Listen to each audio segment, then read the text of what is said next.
E aí galerinha do YouTube, aqui quem fala muito, eu sempre fiz aqui mais um vídeo aqui de Minecraft. Hoje eu tô com o mod aqui, Naruto C, galera. E hoje eu vou mostrar pra vocês esse mod Naruto C, que eu vou deixar aí na descrição do vídeo, galera. Então é isso. Pra começar aqui com o mod Naruto C, eu vou começar mostrando os poderes e ataques. Vamos mostrar aqui o Rasengan.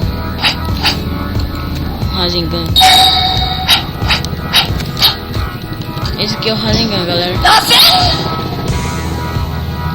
Esse aqui é o Rasengan, ó.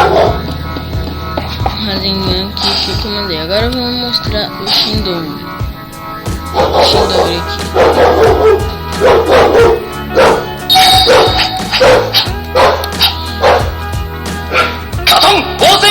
Aí, daqui é o Shindori. O Shindori é esse daqui.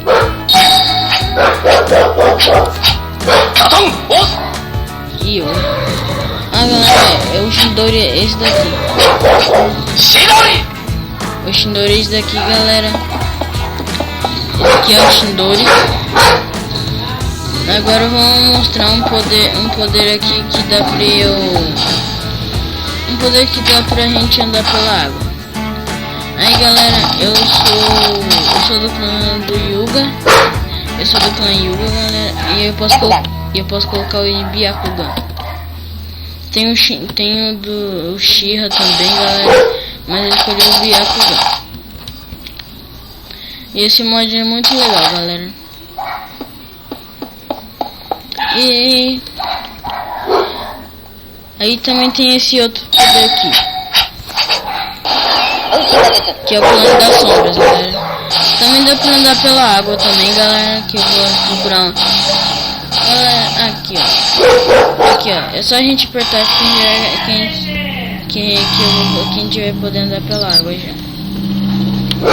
Galera, eu já volto. Quando eu achar uma água grande, eu já volto. E aí, galera, eu voltei. Achei um lugar que dá um lugar maior aqui, ó. Aí dá pra andar pela água também, galera. E esse mod que eu achei muito legal também. E é quase igual o Dragon Block, galera. Isso daqui.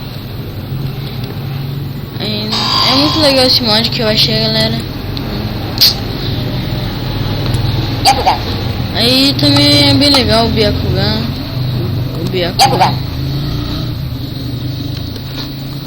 E esse mod aqui é muito legal, galera. Bom, é isso, galera. Espero que vocês tenham gostado.